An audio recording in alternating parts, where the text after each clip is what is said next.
سامنے 7ویں پارے کا خلاصہ پیش کیا جا رہا ہے۔ اس پارے کے 2 حصے ہیں۔ پہلے حصے میں سورۃ المائدہ کا بقیہ حصہ ہے اور دوسرے میں سورۃ الانعام ہے۔ پہلے حصے میں 3 مضامین بیان ہوئے ہیں۔ سب سے پہلا مضمون حبشہ کے نصارہ کی فضیلت کو بیان کیا گیا ہے کہ جب نبی کریم صلی اللہ علیہ وسلم کے ساتھی شروع اسلام میں مکہ والوں کے ظلم سے بچنے کے لیے حبشہ کی طرف ہجرت کر کے گئے اور نجاشی کے دربار میں انہوں نے جا کر قرآن پڑھا تو اس قرآن کو سن کر وہ عیسائی رونے لگے، تو اللہ رب العالمین نے ان کا تذکرہ کرتے ہوئے فرمایا وَإِذَا سَمِعُوا مَا أُنزِلَ إِلَى الرَّسُولِ، جب انہوں نے سنا اس کلام کو، اس بات کو جو ہم نے اپنے رسول صلی اللہ علیہ وسلم پر نازل کی، تَرَىٰ أَعْيُنَهُمْ تَفِيضُ مِنَ الدَّمْعِ، آپ دیکھیں گے کہ ان کی آنکھیں آنسو بہا رہی ہوتی ہیں۔ اور یہ کون تھے؟ کون سے عیسائی تھے؟ اس سے پچھلی آیت میں 6 پارے کی آخری آیت میں بیان کیا گیا کہ ذَلِكَ بِأَنَّ مِنْهُمْ قِسِّيسِينَ وَرُهْبَانَ وَأَنَّهُمْ لَا يَسْتَكْبِرُونَ، کہ وہ لوگ ہیں قسیسین جو علم کی تلاش کرنے والے ہیں، ورہبان اور دنیا سے بے رغبت ہیں اور وہ تکبر نہیں کرتے۔ 3 خوبیاں، 3 صفتیں ان کی بیان کی گئی ہیں کہ وہ علم کی تلاش کرنے والے ہیں اور دنیا سے بے رغبتی اختیار کرنے والے اور تکبر نہیں کرتے۔ یہ 3 خوبیاں جس بندے میں ہوں وہ حق کو جب بھی سنتا ہے تو تسلیم کر لیتا ہے۔ تو جب حق کو، قرآن کریم کو سنا تو حق کو پہچان لیا۔ ایک مفسر نے بڑا پیارا تبصرہ کیا ہے، وہ کہتا ہے مما عرفت الحق تکلمت اعینہم قبل السنتہم، کہ جب حق کو انہوں نے پہچانا تو زبان کے بولنے سے پہلے تکلمت اعینہم، ان کی آنکھیں بول پڑیں، آنکھوں سے آنسو بہے، اور آنکھیں ان کی بتا رہی تھیں کہ انہوں نے حق کو پہچان لیا ہے۔ یہ آنکھ ایسی چیز ہے کہ یہ سب سے نازک ترین انسان کے جسم میں اعضاء ہے۔ یہ آنکھ اللہ رب العالمین کی جو نعمت ہے، اور اس سے ہر چیز کا اظہار ہو جاتا ہے۔ غم کا اظہار، دکھ کا اظہار آنکھ سے ہوتا ہے، غصے کا اظہار بھی اس آنکھ سے ہوتا ہے، غور و فکر کا اظہار بھی اس آنکھ کے ساتھ کیا جا سکتا ہے۔ تو ان کی آنکھیں آنسو بہانے لگیں، اور پھر یقولون، ان کی زبانیں بھی بول پڑیں ربنا آمنا فاکتبنا مع الشاہدین، انہوں نے کہا اے ہمارے رب، ہم ایمان لائے، تو ہمیں بھی شاہدین میں لکھ دے۔ اور پھر اپنے دل کی تمنا بھی بتائی وَنَطْمَعُ أَن يُدْخِلَنَا رَبُّنَا مَعَ الْقَوْمِ الصَّالِحِينَ، ہماری تو تمنا یہ ہے، ہمارے دل کی آرزو اور خواہش یہ ہے أَن يُدْخِلَنَا رَبُّنَا مَعَ الْقَوْمِ الصَّالِحِينَ، کہ ہمارا رب ہمیں نیک لوگوں میں داخل کر دے۔ تو اللہ رب العالمین نے ان کے اس طمع، ان کی خواہش کی وجہ سے فرمایا فَأَثَابَهُمُ اللَّهُ بِمَا قَالُوا جَنَّاتٍ، ان کے اس بات کی وجہ سے، ان کی اس تمنا اور خواہش کی وجہ سے اللہ رب العالمین نے ان کو جنتیں عطا کر دیں۔ ہم بھی دیکھیں اس قرآن کریم کی اس تفسیر کو، اس خلاصے کو سننے والے، میں بھی اور آپ سب حضرات، ہم دیکھیں کہ ہماری تمنا کیا ہے۔ ہم نیک لوگوں کے ساتھ ملنا چاہتے ہیں یا دنیا داروں کے ساتھ، برے لوگوں کے ساتھ؟ جن کے ساتھ ملیں گے یہ صرف خواہش کرنے کی وجہ سے کہ اللہ ہمارے رشتہ داری کو، ہمارے تعلقات کو نیک لوگوں کے ساتھ جوڑ دے۔ اللہ فرماتے ہیں ہم نے ان کی اس نیک خواہش، نیک آرزو کی وجہ سے ان کو جنت عطا کر دی۔ تو یہ پہلا مضمون ہے۔ اس کے بعد دوسرا مضمون اس حصے کا جو ہے، اللہ رب العالمین نے حلال و حرام کے کچھ مسائل بتائے اور فرمایا یا ایھا الذین آمنوا لا تحرموا طیبات، اپنی طرف سے کوئی چیزیں تم نے حلال یا حرام نہیں کرنی۔ اور اس کے بعد قسم کا کفارہ بیان کیا، مسکینوں کو 10 مسکینوں کو کھانا کھلانا ہے یا کپڑے پہنانے ہیں یا ایک گردن آزاد کرنی ہے۔ اس کے بعد شراب، جوا اور قسمت آزمائی کے کھیل، ان کو حرام کیا۔ مشرکین نے کچھ جانور اپنی طرف سے حرام کیے ہوئے تھے، اللہ رب العالمین نے فرمایا ما جعل اللہ من بحیرہ ولا صائبہ ولا وسیلہ، اللہ تعالیٰ نے ان کو حرام نہیں کیا تھا، یہ تو مشرکین نے اپنی طرف سے حرام کیے تھے۔ اور پھر اللہ رب العالمین نے ایک آیت میں فرمایا یا ایھا الذین آمنوا لیبلونکم اللہ بشیء من الصید تنالہ ایدیکم، کہ اللہ رب العالمین تمہیں آزمائیں گے۔ شکار احرام کی حالت میں شکار کرنا اللہ رب العالمین نے حرام قرار دیا، تو صحابہ کرام جب احرام کی حالت میں تھے تو شکار ان کے ہاتھوں میں تھا۔ اللہ فرماتے ہیں ہم وہ حرام چیز تمہیں تمہاری دسترس میں دے کر ہم یہ دیکھنا چاہتے ہیں کہ تم لیعلم اللہ من یخافہ بالغیب، اللہ سے غیب میں ڈرنے والا کون ہے، کہ جب گناہ انسان کی اپنی دسترس میں ہو، انسان اس گناہ کو کر سکتا ہو، پورا اختیار اور کنٹرول ہو، اللہ رب العالمین کہتے ہیں ہم ایسے آزمائیں گے کہ وہ کام تم کر سکتے ہو، پھر دیکھیں کہ تم کرتے ہو کہ نہیں کرتے، کہ ایک کام انسان کی وسعت میں ہے، پھر اس وجہ سے نہ کرے کہ میرے اللہ رب العالمین نے یہ کام حرام کیا ہے۔ تو اللہ فرماتے ہیں یہ ہے امتحان، ایک گناہ انسان کی وسعت میں نہیں، وہ کر ہی نہیں سکتا، پھر نہیں کرتا تو کون سا تقوی کی بات ہے، کون سی نیکی ہے؟ جو گناہ کر سکتا ہو پھر بھی نہ کرے۔ تو اللہ رب العالمین فرماتے ہیں ہم ضرور آزمائیں گے تمہارے ہاتھوں میں دے کر۔ اور آج اس جدید دور میں ہم اس موبائل کو دیکھیں کہ ہمارے ہاتھوں میں ہے، ایک ہی ٹچ کے فاصلے میں سب کچھ موجود ہے۔ اگر اللہ سے ڈر کر اس حرام کو، اس موبائل میں جو حرام ہے، اس نیٹ پر فحاشی، عریانی، بے حیائی، اس کو چھوڑ دیں گے تو اللہ رب العالمین کی طرف سے یہ بہت بڑی آج کے دور کی آزمائش ہے۔ اللہ رب العالمین ہم سب کو اس فتنے اور اس آزمائش سے بچائیں۔ تو اللہ کا یہ امتحان ہے، اللہ فرماتے ہیں جو اس امتحان سے پورا ہوگا وہی مجھ سے ڈرنے والا ہے۔ اور پھر اس حصے کا جو تیسرا مضمون ہے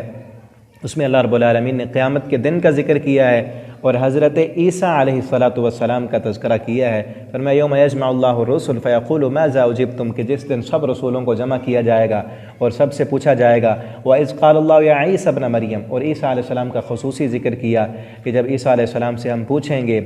مریم اذکر نعمتی علیک وعلی والدتک اذ ایدتک بروح القدس، وہ ساری نعمتیں اللہ رب العالمین عیسیٰ علیہ السلام کو گنوائیں گے اور پھر کہیں گے اس میں پھر اس دسترخوان کا بھی ذکر ہے جو عیسیٰ علیہ السلام کے حواریوں نے کہا تھا کہ دسترخوان آئے، تو اسی وجہ سے اس سورت کا نام بھی سورۃ المائدہ ہے۔ وہ مائدہ دسترخوان، عربی میں دسترخوان کو المائدہ کہتے ہیں، تو اس کا بھی ذکر کیا کہ وہ بھی ہم نے اتارا تھا۔ اور پھر اللہ رب العالمین فرمائیں گے انت قلت للناس اتخذونی وامی الہین من دون اللہ، اے عیسیٰ کیا تم نے یہ کہا تھا اپنے لوگوں کو کہ مجھے اور میری ماں کو اللہ کے ساتھ بھی الہ بنا لو، اللہ کے علاوہ؟ تو عیسیٰ علیہ السلام فرمائیں گے قال سبحانک ما یکون لی ان اقول ما لیس لی بحق، اللہ تو پاک ہے، میں ایسی باتیں کیسے کر سکتا ہوں، میں نے یہ نہیں کہا تھا۔ تو اللہ رب العالمین نے قیامت کا ذکر کرتے ہوئے یہ عیسائیوں کو پیغام دیا کہ تم تو یہ کہتے ہو کہ عیسیٰ علیہ السلام اللہ کے بیٹے ہیں اور قیامت کے دن ہمیں چھڑا لیں گے، قیامت کے دن تو ہم خود عیسیٰ علیہ السلام سے بھی سوال کریں گے، ان سے پوچھیں گے کہ تم نے یہ کہا تھا، اور عیسیٰ علیہ السلام اس دن کہیں گے اللہ میں نے نہیں کہا۔ اور پھر فرمایا قال ھذا یوم ینفع الصادقین صدقہم، اس دن پھر اللہ رب العالمین فرمائیں گے اس قیامت کے دن کہ یہ ہے وہ دن یوم ینفع الصادقین صدقہم، کہ جس دن صرف سچوں کو ان کی سچائی فائدہ دے گی، باقی کسی کو کچھ بھی فائدہ نہیں دے گا۔ اور سب سے بڑی جو سچائی ہے اس کائنات کی وہ اللہ رب العالمین کی توحید ہے۔ جو انسان اللہ کی اس توحید پر قائم اور دائم رہے گا اس کو یہ فائدہ دے گی۔ اب اس کے بعد اس پارے کا دوسرا حصہ ہے جس میں سورۃ الانعام ہے۔ اس حصے میں 3 مضامین بیان ہوئے ہیں بڑی تفصیل کے ساتھ۔ سب سے بڑا مضمون جو اس سورت میں ہے وہ توحید ہے، توحید اور رسالت، اور اس کے ساتھ ساتھ قیامت کا بھی ذکر ہے۔ توحید، رسالت اور قیامت۔ اللہ رب العالمین فرماتے ہیں کل من ما فی السماوات والارض، ان سے پوچھیں، توحید کے دلائل دیں، ان سے پوچھیں ما فی السماوات والارض کہ کس کی بادشاہت ہے اس زمین میں اور آسمان میں۔ قل اللہ، یہ نہیں جواب دیں گے تو آپ خود ان کو جواب دیں کہ اللہ کی بادشاہت ہے۔ کتب علی نفسہ الرحمہ، اللہ نے اپنے ذات پر خود رحمت لکھ دی ہے، اس لیے عذاب نہیں آ رہا کہ یہ لوگ الٹے سیدھے مطالبات کر رہے ہیں کہ ہم پر جو ہے نا فرشتہ کیوں نہیں نازل ہوا، یا آپ صلی اللہ علیہ وسلم سے کہتے کہ جاؤ ایک مکمل کتاب لے کر آؤ تو پھر ہم مانیں گے۔ اللہ رب العالمین نے اس کا بھی جواب دیا کہ اگر ان کو پوری کتاب دی جائے، لو انزلنا علیک الکتاب فی قرطاس، ایک کتاب کی شکل میں ان کو کتاب دی جائے، فلا مسو، پھر اس کتاب کو یہ اپنے ہاتھوں سے چھو کر بھی دیکھیں، پھر بھی یہ نہیں مانیں گے، پھر بھی یہ کہیں گے ان ھذا الا سحر مبین، یہ جادو ہے۔ تو اللہ رب العالمین نے فرمایا کہ ہم نے یہ رحمت لکھ دی ہے اس لیے عذاب نہیں آ رہا۔ لیجمعنکم الی یوم القیامہ، ہم ان کو قیامت کے دن ضرور جمع کریں گے، پھر ان سے پوچھیں گے یوم نحشرہم جمیعا، کہ جس دن ہم جمع کریں گے، ثم نقول، پھر ہم ان سے کہیں گے للذین اشرکوا، جن لوگوں نے دنیا میں شرک کیا، توحید کو چھوڑا، توحید ان کی سمجھ میں نہیں آتی تھی اور کہتے تھے کہ یہ لوگ، یہ ہمارے شرکاء قیامت کے دن ہمیں چھڑوا لیں گے۔ اللہ فرمائیں گے این شرکاکم الذین کنتم تزعمون، وہ تمہارے شریک کہاں ہیں جن پر دنیا میں تم یہ گمان کرتے تھے کہ ہمیں اللہ کی بارگاہ میں چھڑا لیں گے، اب وہ کدھر ہیں؟ اور پھر اللہ رب العالمین نے آگے فرمایا وَلَوْ تَرَىٰ إِذْ وُقِفُوا عَلَى النَّارِ، کاش کہ آپ ان لوگوں کو اس وقت دیکھیں جب ان کو آگ پر، جہنم کے اوپر پیش کیا جائے گا، پھر ان کی حالت دیکھنے والی ہوگی جو آج حق کو نہیں مان رہے، قرآن کو جھٹلا رہے ہیں۔ اور پھر اللہ رب العالمین نے آگے نبی کریم صلی اللہ علیہ وسلم کو تسلی دی اور انداز بدل کر اللہ رب العالمین نے توحید سمجھائی اور آپ کو تسلی دیتے ہوئے فرمایا قد نعلم انہ لیحزنک الذی یقولون، ہم جانتے ہیں کہ یہ جو بار بار آپ سے مطالبات کرتے ہیں، حصی معجزے مانگتے ہیں، آپ کا سینہ دکھتا ہے، یہ آپ کو ساحر کذاب جادوگر کہتے ہیں۔ اللہ رب العالمین نے فرمایا ہمیں پتہ ہے آپ کو تکلیف ہوتی ہے، فإنہم لا یکذبونک، اے میرے نبی یہ صرف آپ کو نہیں جھٹلاتے، فإنہ لا یکذبونک ولکن الظالمین بآیات اللہ یجحدون، یہ ظالم تو اللہ کی آیتوں کا انکار کرتے ہیں، آپ کو نہیں جھٹلاتے، آپ تو ہماری بات کرتے ہیں نا، یہ تو ہمیں جھٹلا رہے ہیں، تو آپ کو دکھ کرنے کی، غم کرنے کی ضرورت نہیں، آپ کو نہیں جھٹلا رہے ہیں، غم تو ہمیں کرنا چاہیے نا، ہمیں جھٹلا رہے ہیں، جب ہم صبر کیے ہوئے ہیں اللہ فرماتے ہیں اے میرے نبی آپ بھی صبر کریں۔ اور پھر فرمایا وَلَقَدْ أَرْسَلْنَا، آپ کو تسلی دیتے ہوئے، أَرْسَلْنَا إِلَىٰ أُمَمٍ مِّن قَبْلِكَ، ہم نے آپ سے پہلے ہر امت کی طرف رسول بھیجا، ان کے ساتھ بھی ایسے ہوا، جب قوم نے جھٹلا دیا نا، پھر اللہ رب العالمین نے اپنے قانون کا یہاں ذکر کیا ہے کہ جب لوگ پیغمبروں کی بات کو جھٹلا دیں، نہ مانیں، تو اللہ رب العالمین کا کیا طریقہ کار ہے، کیا قانون ہے۔ فرمایا پہلی بات یہ ہے فَأَخَذْنَاهُمْ، ہم نے ان لوگوں کو پکڑا جنہوں نے ہمارے پیغمبروں کی باتوں کو جھٹلایا، فَأَخَذْنَاهُمْ بِالْبَأْسَاءِ وَالضَّرَّاءِ، تنگی دی، تکلیفیں دی، آزمائشیں دی دنیا میں، لَعَلَّهُمْ يَضَّرَّعُونَ، تاکہ یہ عاجزی اختیار کریں، گریہ زاری کریں، پیچھے پلٹ آئیں اور اپنے گناہوں کی معافی مانگ لیں۔ لیکن آگے فرمایا فَلَوْلَا إِذْ جَاءَهُمْ بَأْسُنَا تَضَرَّعُوا، پس کیوں نہ انہوں نے جب ان پر ہماری پکڑ آئی، عذاب آیا، انہوں نے گریہ زاری نہیں کی، انہوں نے عاجزی اختیار نہیں کی، وہ عاجز نہیں ہوئے ہمارے سامنے، ولیکن قست قلوبہم، لیکن ان کے دل سخت ہو چکے تھے، عاجزی نہیں کی، گریہ زاری نہیں کی، اللہ کے سامنے نہیں جھکے، ان کے دل سخت ہو چکے تھے، اور شیطان نے ان کے لیے ان کے کام مزین کر دیے تھے۔ پھر اللہ رب العالمین فرماتے ہیں فَلَمَّا نَسُوا مَا ذُكِّرُوا بِهِ، جب وہ بھول گئے ہماری نصیحتوں کو، ہم نے کیا کیا، فَتَحْنَا عَلَيْهِمْ أَبْوَابَ كُلِّ شَيْءٍ، ہم نے ان پر اپنی رحمتوں کے دروازے کھول دیے، ہر چیز دی ان کو، زندگی میں ساری فراوانیاں عطا کر دیں۔ پھر حتی اذا فرحوا بما اوتوا اخذناهم بغتہ، پھر ہم نے ان کو اچانک پکڑ لیا۔ تو یہ اللہ رب العالمین کا قانون ہے کہ دنیا میں جو انسان اللہ کی نافرمانی کرے، اللہ رب العالمین پہلے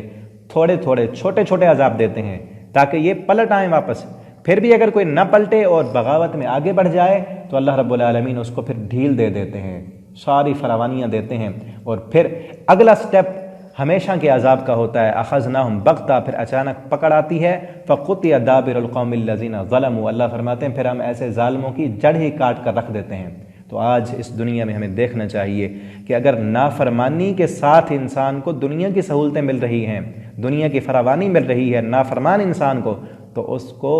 ڈر جانا چاہیے کہ اب اگلا سٹیپ اللہ کی پکڑ کا ہوگا۔ اگر دنیا کی سہولتیں اور آسانیاں مل رہی ہیں اور ساتھ ساتھ علم بھی ہے، عمل بھی ہے، اللہ کا دین بھی ہے، تو پھر خوشی کی بات ہے۔ اگر دین کو چھوڑ کر راہ راست سے ہٹ کر ایک انسان کو دنیا کی فراوانیاں اور آسائشیں مل رہی ہے، تو یہ اللہ کی طرف سے اگلا سٹیپ آنے والا ہے پکڑ کا، اس انسان کو ڈر جانا چاہیے۔ اور پھر اللہ رب العالمین نے اپنی توحید کے دلائل دیتے ہوئے اپنے نبی سے فرمایا کہ قل، آپ ان سے کہہ دیں میرے نبی، لا اقول لکم عندی خزائن اللہ، میں تمہیں یہ نہیں کہتا کہ میرے پاس اللہ کے خزانے ہیں، ولا اقول لکم انی ملک، میں یہ بھی نہیں کہتا کہ میں فرشتہ ہوں، ولا اعلم الغیب، اور میں غیب بھی نہیں جانتا، ان اتبع الا ما یوحی الی، میں تو صرف اللہ رب العالمین کی فرمان برداری کرنے والا ہوں۔ اور پھر فرمایا کہ وعندہ مفاتح الغیب، اے میرے نبی آپ ان سے یہ بھی کہیں کہ اللہ کے پاس غیب کی چابیاں ہیں، غیب کی خبریں جاننے والا صرف اللہ رب العالمین ہے،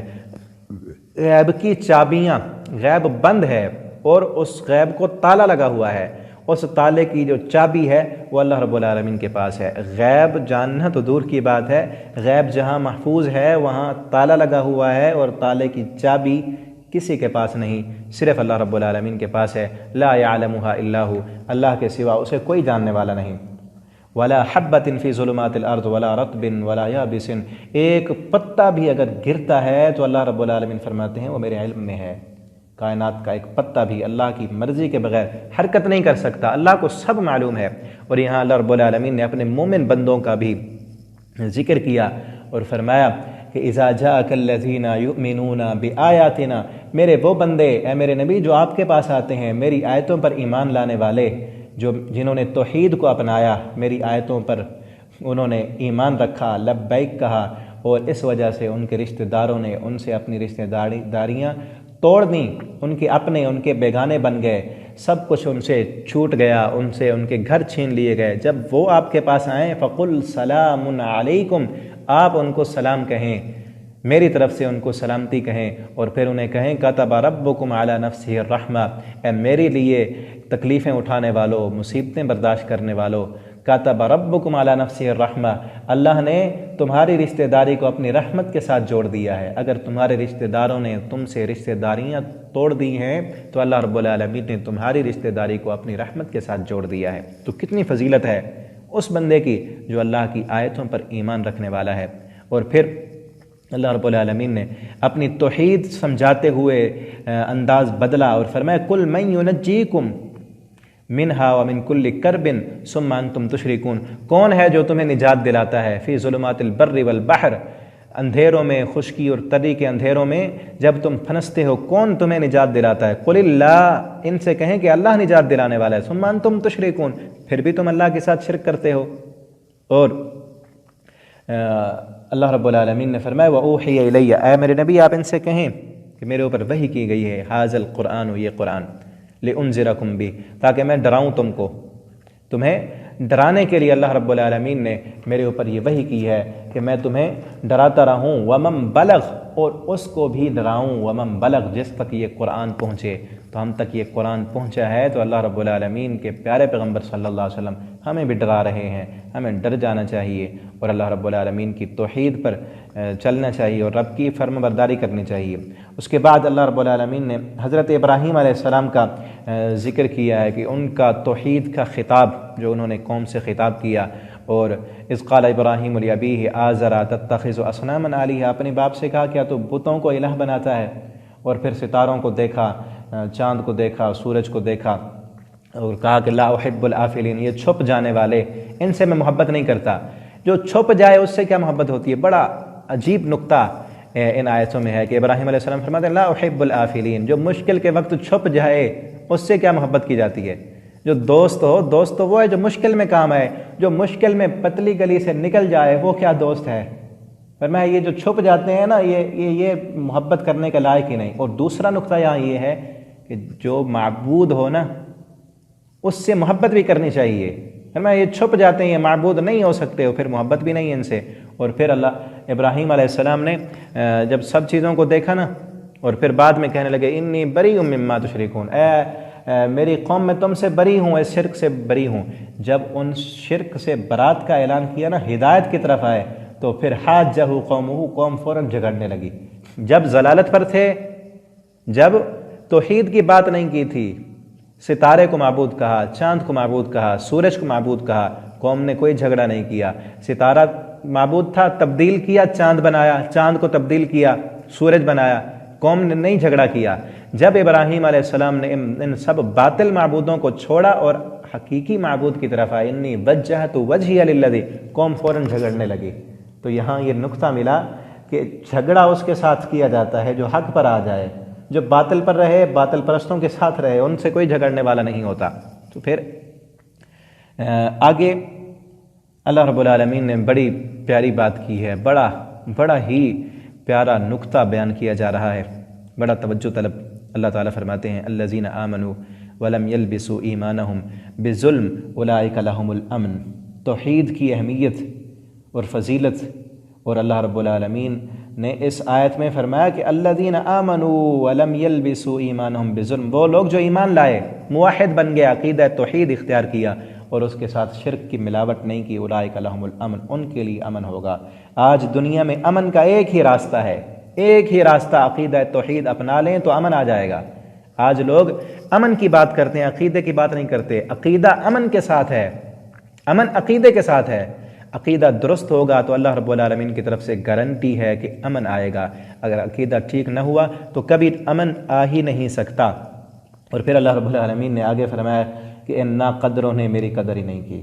اللہ نے گلہ کیا ہے، وما قدر اللہ حق قدری، کہ نا قدرے لوگوں نے اب اپنے رب کی قدر ہی نہیں کی۔ اور اللہ رب العالمین نے یہاں پر 18 پیغمبروں کا ذکر کیا ہے، 18 انبیاء کا ذکر کیا ہے، اس میں رسالت بھی ہے کہ اللہ رب العالمین نے اپنے رسول کو تسلیاں دیں، اور 18 پیغمبروں کا ذکر کر کے فرمایا لئن اشرکوا، اگر یہ بھی شرک کرتے تو ان کے اعمال بھی ہم ختم کر دیتے، اور آگے اللہ رب العالمین نے اپنی توحید کے دلائل دی ہیں کہ ان اللہ فالق الحب والنوا فالق الاصباح وجعل اللیل سکنا والشمس والقمر حسبانا وهو الذی انشأکم من نفس واحدہ، کہ رب تو وہ ہے جو گٹھلی سے پورا درخت نکالتا ہے، وہ تمہیں اس نے نفسوں سے پیدا کیا۔ اور پھر اللہ رب العالمین نے یہ سارے دلائل دیتے ہوئے کفار کا جو مطالبہ تھا، بار بار وہ ایک حصی معجزے کا مطالبہ کرتے تھے، یا کہتے تھے ہمارے پاس فرشتہ آئے، یا ہم خود اپنی آنکھوں سے اپنے رب کو دیکھنا چاہتے ہیں، تو اللہ رب العالمین نے ان کے جواب میں دو باتیں کی ہیں۔ فرمایا لا تدرکہ الابصار وہو یدرک الابصار، تمہارا یہ مطالبہ رہا کہ ہم اللہ تعالیٰ کو دیکھتے ہیں، تو اللہ کو ان آنکھوں سے کوئی نہیں دیکھ سکتا، لا تدرکہ الابصار، آنکھیں اس کو نہیں دیکھ سکتی، وہو یدرک الابصار، اور وہ سب کو دیکھتا ہے۔ اور دوسری بات یہ بتائی کہ قد جاءکم بصائر من ربکم، اللہ رب العالمین کو تم نہیں دیکھ سکتے، لیکن رب نے اپنی نشانیاں دی ہیں، اپنی علامتیں دی ہیں، ان نشانیوں کو دیکھو۔ قد جاءکم بصائر، یہ بصائر تمہارے پاس بصیرت آ چکی ہے، اس کو دیکھو، یہ قرآن۔ اور یہی اسی پچھلے آیتوں میں جو اللہ رب العالمین نے اپنی توحید کے دلائل دیے، کہ اس دلائل کو دیکھو، اس پوری کائنات کو دیکھو، اس کائنات کو دیکھ کر اس کے بنانے والے کو دیکھ لو۔ اور بصائر بصیرت سے ہے، کہ صرف آنکھوں سے نہیں بلکہ دل کی آنکھوں سے دیکھو، بصارت دل کی آنکھ سے دیکھنے کو کہتے ہیں، کہ دل کی آنکھوں سے اللہ کی اس کاریگری کو دیکھو اور رب کو پہچان لو اور رب کو مان لو۔ اور فرمایا فمن ابصر فلنفسہ، جس نے بصارت کی آنکھوں سے دیکھا تو اسے فائدہ ہوگا، اور ومن عمی فعلیہا، جو اندھا ہو گیا، جس کے دل کی آنکھیں اندھی ہو گئیں اور رب کی اس مخلوق کو دیکھ کر خالق کو وہ نہ پہچانا، اپنے رب کی پہچان نہ کی اس نے، تو وبال اور نقصان اسی کے لیے ہے۔ تو یہاں پر اس پارے کا اختتام ہوتا ہے۔ آخری آیتوں میں اللہ رب العالمین فرماتے ہیں لا تسبوا الذین یدعون من دون اللہ، وہ لوگ جو اللہ کو چھوڑ کر دوسرے معبودوں کو بلاتے ہیں، تم ان کو گالی نہ دو، کیونکہ اس سے ایک بڑا فتنہ کھڑا ہوگا۔ اس لیے نہیں کہ وہ معبود کو عزت کے لائق ہیں اس لیے ان کو گالی نہیں دینی، بلکہ اگر تم ان جھوٹے معبودوں کو برا کہو گے تو وہ جھوٹے معبودوں کی عبادت کرنے والے لوگ تمہارے سچے الہ کو گالیاں دیں گے، تو بڑا فتنہ ہوگا۔ تو بڑے فتنے سے بچنے کے لیے چھوٹے کاموں کو چھوڑ دینا چاہیے۔ اللہ رب العالمین سے دعا ہے اللہ تعالی ہم سب کو قرآن حکیم کو پڑھنے کی، سمجھنے کی، اس کے مطابق زندگی بسر کرنے کی توفیق دیں۔ اللہ اس قرآن کو قیامت کے دن ہمارے لیے سفارش کا ذریعہ بنا دیں۔ آخر دعوانا الحمدللہ رب العالمین۔